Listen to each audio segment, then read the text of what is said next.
മാനസികമായി നമ്മളിപ്പോൾ അനുഭവിക്കുന്ന ഒരു സമാധാനമുണ്ട്, ഒരു ശാന്തിയുണ്ട്. അത് അല്ലാഹുവിൽ നിന്നുള്ളതാണ്. അത് ഇലാഹിയായി ലഭിക്കുന്ന സമാധാനമാണ്.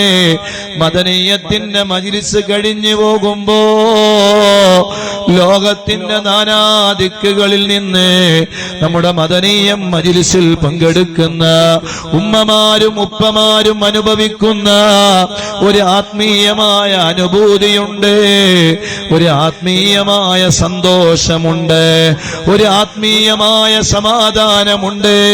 അതാണ് പിറ്റേ ദിവസവും അതവരെ മദനീയത്തിൽ പങ്കെടുപ്പിക്കുന്നത്, അവരെ മദനീയത്തിൽ ചേർത്ത് നിർത്തുന്നത്. അത് അല്ലാഹുവിൽ നിന്ന് ലഭിക്കുന്ന സമാധാനമാണ്. ലോകം ഭരിക്കുന്ന ഭരണാധികാരിയായ അമേരിക്കയുടെ ഭരണാധികാരിക്ക് സമാധാനമില്ല, ലോകത്തെ ഒരു ഭരണാധികാരിക്കും സമാധാനമില്ല. എല്ലാ ഭരണാധികാരികളും പരാജയം സമ്മതിക്കുകയാണ്.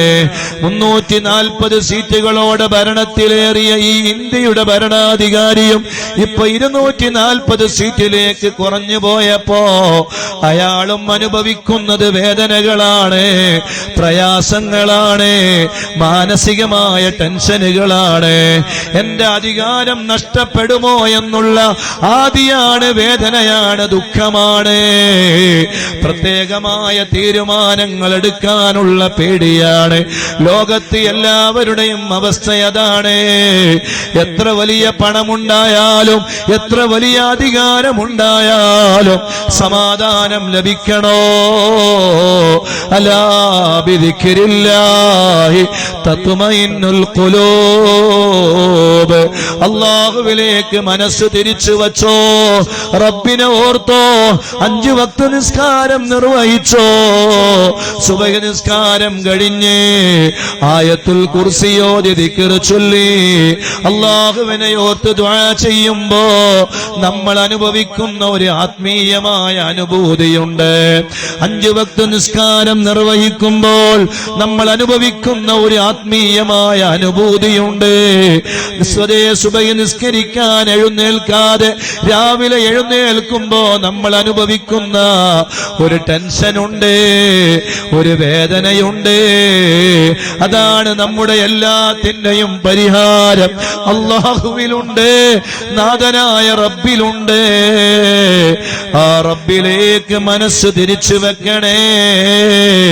അമേരിക്കയുടെ ഭരണാധികാരി ഈ നിമിഷം അനുഭവിക്കുന്ന വേദനകൾക്ക് കയ്യും കണക്കുമുണ്ടോ?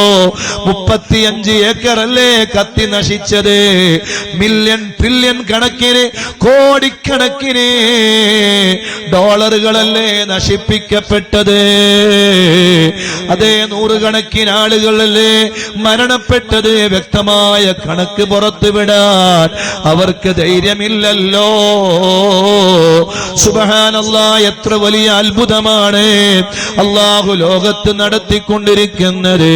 എത്രയും പെട്ടെന്ന് ബന്ദികളായി പിടിക്കപ്പെട്ടവരെ ഫലസ്തീന് വിട്ടുകളഞ്ഞില്ല എങ്കിലേ ഫലസ്തീനിനെ മുഴുവനും ഞാൻ കത്തിച്ചു കളയുമെന്ന് അമേരിക്കയുടെ പ്രസിഡന്റ് വീമ്പിളക്കിയപ്പോ 35 ഏക്കർ സ്ഥലം അല്ലാഹു അങ്ങ് കത്തിച്ചു കളഞ്ഞില്ലേ?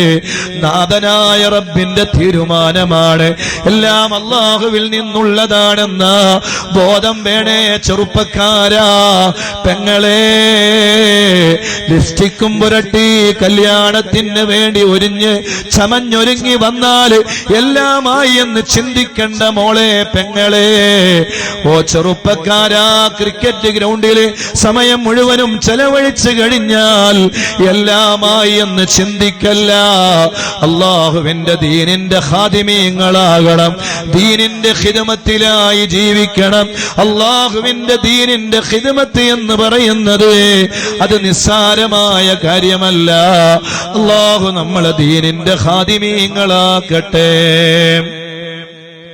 ദീനിന്റെ ഖാദിമീങ്ങളായി ജീവിക്കണം, ദീനിന്റെ ഖിദ്മത്തിലായി ജീവിക്കണം, ദീനിന്റെ ഖിദ്മത്തിലായി ജീവിച്ച് നമുക്ക് മരിക്കണം.